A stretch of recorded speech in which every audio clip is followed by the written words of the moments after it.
Jonathan Espericueta fue campeón del mundo sub-17, marcó un gol olímpico contra Alemania que dio la vuelta al planeta, levantó un trofeo histórico y recibió el balón de plata del torneo. A los 16 años, México lo veía como la gran promesa del fútbol, la joya de Tigres y el futuro ídolo del Tri. Un zurdo con visión, técnica y personalidad para jugar como veterano cuando todavía era un adolescente. Todo apuntaba a que sería figura en mundiales mayores y que tendría una carrera en Europa. Su camino comenzó en Monterrey, en una familia humilde que lo apoyó desde niño. Jugaba en terrenos baldíos, con porterías improvisadas y balones desgastados. Ahí fue puliendo una zurda que pronto llamó la atención de Tigres. En sus fuerzas básicas se formó con disciplina, aprendiendo lo que significaba competir entre decenas de jóvenes con el mismo sueño. Pasó por sub-17, sub-20 y selecciones juveniles, hasta llegar al Mundial de 2011. Ese torneo lo cambió todo. Fue titular indiscutible, pieza clave en cada partido, y en la semifinal ante Alemania escribió una página inolvidable. Minuto 59, tiro de esquina. En lugar de un centro al área, golpeó el balón con efecto cerrado. La pelota viajó con una curva imposible y entró directo a la portería. Gol olímpico. México ganó, avanzó a la final y terminó coronándose campeón ante Uruguay. Espericueta levantó la copa y fue reconocido como el segundo mejor jugador del mundial. A su regreso, Tigres lo firmó como una de sus mayores promesas. La afición esperaba verlo brillar de inmediato en primera división, y la prensa lo comparaba con Andrés Guardado. Incluso el propio Guardado elogió su talento. El país estaba convencido de que había nacido un nuevo ídolo. Sin embargo, esa historia no llegó a cumplirse. La falta de minutos con Tigres, la relación complicada con Ricardo Ferretti, los rumores de indisciplina y una serie de decisiones equivocadas marcaron el inicio de su caída. El chico que parecía destinado a la élite, terminó atrapado en un camino lleno de tropiezos.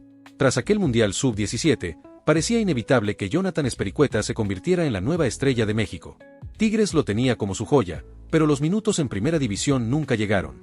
Ricardo Tuca Ferretti decía que había que llevarlo con calma, que aún le faltaba madurez, pero lo cierto es que lo relegó una y otra vez. Mientras tanto, la fama lo rodeaba. A sus 18 años ya era conocido en todo Monterrey, ya vestía ropa de marca, ya salía en televisión, ya lo paraban en la calle. El problema fue que toda esa atención llegó antes de que pudiera consolidarse en la cancha. Los rumores de fiestas y salidas nocturnas empezaron a crecer, y con cada historia que se escuchaba, su oportunidad en el primer equipo se alejaba más. Cuando un técnico como Ferretti pierde la confianza en ti, recuperarla es casi imposible. Tigres lo empezó a mover de un lado a otro. En 2014 se fue al Villarreal B en España, un paso que parecía ideal para relanzar su carrera, pero apenas jugó 9 partidos y regresó sin brillo. Volvió a México y la historia era la misma. Tigres no lo quería y él no lograba consolidarse. A partir de ahí comenzó un peregrinaje desgastante: Atlético San Luis, Puebla, Celaya. Equipos donde jugaba minutos, pero donde ya no mostraba la chispa que lo llevó a la cima en 2011. En Puebla, apenas 336 minutos en un torneo. Y como si no fuera suficiente, en 2019 sufrió una fractura de peroné que lo frenó durante meses. En un fútbol tan competitivo, perder ritmo es prácticamente una sentencia. Cuando volvió, ya no era el mismo. Y aquí voy a ser muy claro contigo, historias como la de Espericueta casi nunca las cuentan en los medios tradicionales. A nadie le gusta hablar de cómo se apagan las promesas, de cómo un campeón del mundo termina en ligas amateurs o en partidos de talacha. Pero aquí sí lo hacemos, y por eso necesito tu apoyo. Si estás escuchando esto y todavía no te has suscrito, hazlo ahora mismo. De verdad, no sigas viendo gratis como si nada. Dale al botón de suscribirse, activa la campana, deja tu like y comenta qué opinas, porque con más de 80,000 personas viendo los videos y sin suscribirse, es como si gritaras un gol y nadie lo celebrara. No cuesta nada, es un segundo, y así formas parte de esta comunidad que cuenta lo que nadie se atreve a contar del fútbol mexicano. Volviendo a Jonathan, su paso por esos clubes fue apagándose. Tigres ya no lo contemplaba, los equipos medianos dudaban de él, y los más pequeños preferían apostar por jóvenes sin tanta historia detrás. Su carrera, que alguna vez parecía destinada a la gloria, estaba cada vez más cerca del olvido. Tras su regreso de España, Jonathan Espericueta se encontró con una realidad incómoda. Ya no era el joven prodigio que todos esperaban, ahora era un jugador más en la plantilla de Tigres. Su nombre seguía teniendo peso entre los aficionados, pero dentro del club la confianza se había agotado. El Tuca Ferretti no lo contemplaba y el vestidor ya no lo veía como una futura figura. Era evidente que necesitaba salir para volver a tener minutos, y así comenzó una etapa de préstamos que, en lugar de ayudarlo, terminaron por desgastarlo. El primero fue al Atlético San Luis. Ahí jugó, sí, pero sin dejar huella. El equipo estaba lejos de competir al máximo nivel y Jonathan no pudo demostrar el talento que alguna vez había enamorado al país. La presión por ser el campeón del mundo pesaba más que sus actuaciones dentro de la cancha. Los aficionados lo esperaban como un salvador, pero lo que encontraron fue un jugador correcto, sin la magia que lo había hecho famoso. Al final, Su paso se apagó sin pena ni gloria, y con la sensación de que se estaba estancando. Después llegó Puebla. Esta vez parecía que podría ser distinto, un club de primera división, un ambiente nuevo, la posibilidad de comenzar otra vez. Pero la realidad fue cruel. En su primer torneo apenas jugó 8 partidos, solo 3 de ellos como titular. Apenas 336 minutos acumulados, una cifra ridícula para un jugador que necesitaba ritmo para recuperar confianza. Y cuando parecía que por fin tendría continuidad, llegó el golpe más duro, una fractura de peroné en 2019. La lesión lo mantuvo fuera varios meses. Y en el fútbol profesional, el tiempo perdido se paga caro. Jonathan volvió, pero ya no era el mismo. La chispa, la confianza, la velocidad mental con la que movía la pelota se habían diluido. En ese lapso, otros jóvenes lo habían superado y su nombre empezaba a desaparecer de las alineaciones. El golpe fue tan fuerte que, aunque regresó, nunca pudo recuperar su mejor versión. Su siguiente destino fue Celaya, un paso breve y sin brillo.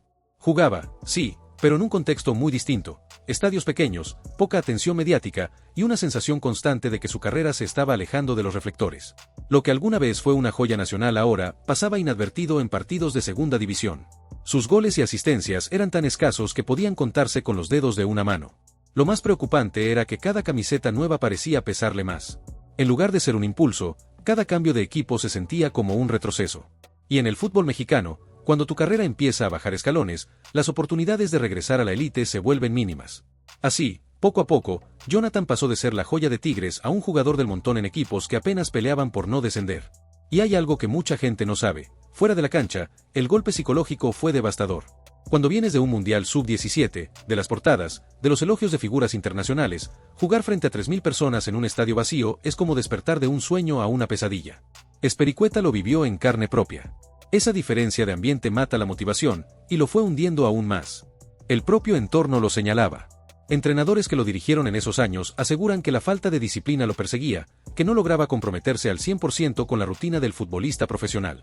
No era solo la lesión, no era solo la falta de minutos, también era la mentalidad. Cuando no estás fuerte de cabeza, cualquier tropiezo se convierte en una montaña imposible de escalar. Y Jonathan, poco a poco, empezó a ceder terreno. El desgaste fue tan grande que incluso los periodistas dejaron de preguntarle a Ferretti por él. Los reporteros que alguna vez lo presentaban como la próxima figura del Tri apenas lo mencionaban, y cuando lo hacían era para señalar su ausencia. Esa indiferencia fue lo que terminó por enterrarlo. En el fútbol, cuando tu nombre deja de sonar, es como si dejaras de existir. Así fue como llegó al punto más crítico. Los clubes de primera división ya no lo buscaban, los de segunda lo tomaban con reservas, y lo que en 2011 parecía un futuro garantizado de éxito se estaba convirtiendo en un recuerdo lejano. Esa etapa de préstamos, lesiones y falta de continuidad fue el verdadero inicio de su descenso. Lo que vendría después sería todavía más duro, porque si hasta aquí parecía difícil, lo siguiente marcaría la caída definitiva. Cuando parecía que la carrera de Jonathan Espericueta ya no podía caer más, apareció una nueva liga en México que prometía ser el salvavidas para muchos jugadores olvidados, la Liga de Balompié Mexicano. No tenía el respaldo de la Liga MX ni la tradición de los grandes torneos, pero se vendía como una alternativa seria, con clubes dispuestos a dar minutos a futbolistas que necesitaban un nuevo comienzo. Ahí apareció el Atlético Veracruz en 2020, y Jonathan firmó con ellos. Después de años de frustraciones, por fin volvió a sentirse titular. Jugaba cada fin de semana, tenía libertad para manejar el medio campo y, aunque el nivel de la liga no era el más alto, recuperó esa sensación de ser importante. Marcó algunos goles, regaló asistencias y hasta volvió a sonar su nombre en redes sociales, aunque fuera en un circuito mucho más pequeño. Por un momento parecía que se reencontraba con el jugador que fue en 2011. En Veracruz lo trataban como referente, los aficionados lo coreaban y él se ilusionaba con retomar el camino que había perdido. Pero ese espejismo duró muy poco. La Liga de Balompié comenzó a tambalearse por problemas económicos y administrativos. Varios clubes dejaron de pagar sueldos, los partidos se suspendían por falta de organización y la seriedad que habían prometido nunca llegó. El Atlético Veracruz terminó siendo desafiliado. De un día para otro, Espericueta pasó de ser titular en un equipo profesional a quedarse sin contrato y sin rumbo. No había plan B, no había respaldo, y los clubes de la Liga MX seguían sin interesarse en él. Esa fue la estocada final. Sin un lugar estable donde jugar, Jonathan se vio obligado a buscar opciones muy lejos de la élite. Fue entonces cuando comenzaron a circular imágenes que sorprendieron a todos. Ya no eran partidos televisados ni estadios llenos, eran fotos y videos en torneos amateurs, en canchas improvisadas con gradas pequeñas y público reducido. En Monclova, por ejemplo, apareció jugando la llamada talacha, partidos donde el pago es inmediato pero mínimo, muy lejos de los contratos que alguna vez firmó en Tigres. La diferencia era brutal. Pasó de celebrar goles frente a miles en el Azteca a disputar encuentros donde apenas lo reconocían de reojo. El contraste dolía. El campeón del mundo sub-17 ahora competía por amor propio, por no soltar del todo el balón que lo había acompañado desde niño. Y aunque su zurda seguía teniendo calidad, ya no alcanzaba para volver a los reflectores. En redes sociales, su nombre aparecía de vez en cuando, pero ya no por sus logros. Algún penal fallado en un torneo local, una foto en ligas amateurs o rumores sobre su vida personal eran lo único que quedaba de aquel jugador que alguna vez fue considerado la joya de México. Para muchos, era difícil de creer que se tratara del mismo futbolista que había humillado a Alemania en un mundial. El golpe más fuerte fue aceptar que, oficialmente, ya no era parte del fútbol profesional. No hubo comunicado de retiro, no hubo despedida, simplemente dejó de figurar en las nóminas y las convocatorias. En el registro oficial, Jonathan Espericueta quedó marcado como jugador inactivo, atrapado en un limbo futbolístico donde ya no era élite, pero tampoco quería aceptar que su carrera se había acabado. En los torneos donde participaba, seguía mostrando detalles de calidad. Esa zurda que parecía un guante seguía sacando destellos, pero eran jugadas que se perdían entre canchas de tierra, uniformes desparejos y partidos sin cobertura mediática. Ya no había cámaras internacionales ni portadas en periódicos, apenas algunos celulares grabando desde las gradas. Lo más doloroso era el recuerdo. Los que lo habían visto en 2011 no podían creer que aquel chico que levantó la Copa del Mundo Juvenil estuviera ahora en esas condiciones. Y los jóvenes que recién se acercaban al fútbol ni siquiera sabían quién era. La gloria se había convertido en olvido, y el olvido en rutina. Para Jonathan, seguir jugando ya no era cuestión de títulos o contratos, sino de no dejar que el fútbol se le escapara del todo. Era como un acto de resistencia, un último intento de mantenerse conectado a lo único que siempre le dio sentido. Y aunque muchos lo critican por no haber aprovechado sus oportunidades, otros lo ven como alguien que, al menos, nunca se rindió del todo, incluso cuando todo parecía perdido. Hoy, con 31 años, Jonathan Espericueta vive lejos de los focos, se entrena por su cuenta para no perder el toque de la zurda, acepta juegos con ritmo cuando aparece una invitación, sostiene el físico con rutinas simples y carga en silencio con la etiqueta de campeón del mundo juvenil que ya no abre puertas, porque los clubes preguntan por minutos recientes, exámenes médicos, continuidad y carácter competitivo, y si las respuestas no convencen, la llamada nunca llega, por eso su día a día es resistir mientras busca una ventana para volver a sentirse profesional. Su presente tiene una palabra que lo define: constancia. Ya no hay cámaras ni jefes de prensa, hay mañanas con trote suave para cuidar articulaciones, sesiones cortas de fuerza para estabilizar tobillos y rodillas, trabajos de balón en espacios reducidos para que la cabeza piense rápido, estiramientos largos para no recaer, y partidos sueltos donde lo importante no es la foto, es tocar la pelota. Respirar fútbol y recordar que todavía puede dirigir un equipo desde el pase, desde la calma y desde la lectura. Lo valioso aquí no es repetir su caída, es entender por qué se rompe la carrera de una promesa. Siempre fallan tres piezas al mismo tiempo: el cuerpo que pide pausa por lesiones y falta de ritmo, la mente que pierde confianza cuando la banca se vuelve costumbre, y el entorno que deja de sostener, porque cuando representantes, técnicos y directivos cambian de plan, el futbolista se queda sin red. En Jonathan esa cadena se dio completa y muy rápido, por eso hoy la batalla es interna, contra el desánimo, contra la rutina sin calendario y contra la tentación de bajar los brazos. Aún así, conserva recursos que valen en cualquier cancha: lectura para girar el juego, pase tenso entre líneas, golpeo a balón parado con rosca, pausa para que el equipo respire y experiencia para ordenar a los que se aceleran. Eso no llena portadas, pero gana partidos en ligas menores, sostiene torneos regionales y da estructura a proyectos que necesitan a alguien que ponga orden cuando el partido se rompe. Por eso sigue apareciendo en encuentros de barrio, copas independientes y eventos con premio modesto, donde la recompensa real son minutos, ritmo y la sensación de seguir vivo en el juego. De esta historia sale un aprendizaje claro para cualquiera que quiera vivir del fútbol: el talento te sube al escenario, la disciplina te mantiene ahí, la rutina te evita derrapes, y el entorno te salva cuando la suerte se voltea. Si tu círculo no te cuida, cualquier resbalón te deja sin red. Jonathan pasó de club grande a préstamos, de préstamos a segunda, de segunda a una liga nueva que se cayó sola, y de ahí al vacío. No ocurrió en un día, ocurrió a base de pequeños detalles que se descuidaron durante mucho tiempo. También existe una lectura táctica que explica parte del choque. Su juego pedía un contexto con movilidad y opciones de pase, un entrenador que lo liberara entre líneas, que le exigiera apretar sin balón y que le pidiera decidir rápido con balón. Cuando el sistema es rígido, el creativo se ve lento, se ve irregular, se ve frágil. Llega la etiqueta de no encaja, luego golpea la estadística de pocos minutos, se acaba la paciencia y una decisión fría te deja fuera. No es casualidad que tantos mediocampistas de toque se apaguen antes de los 30 cuando no encuentran un sistema que los proteja. Su economía ya no es la de un futbolista de élite. Ahora depende de partidos pagados al momento, de invitaciones a torneos con bolsa, de eventos que un día están y al siguiente se caen. Esa irregularidad obliga a administrar mejor, a dormir bien aunque no haya concentración, a comer sencillo pero limpio, a cuidar el cuerpo con precisión porque ya no hay departamento de ciencias del deporte a tu servicio. Por eso muchos, como él, entrenan en parques, gimnasios de barrio y canchas comunitarias, recuperando hábitos básicos que en la élite a veces se delegan. El golpe emocional es igual de fuerte. Cuando dejas de salir en la prensa, todo se enfría. Los mensajes de periodistas se vuelven esporádicos, los amigos del éxito desaparecen, las promesas de regreso se vuelven humo.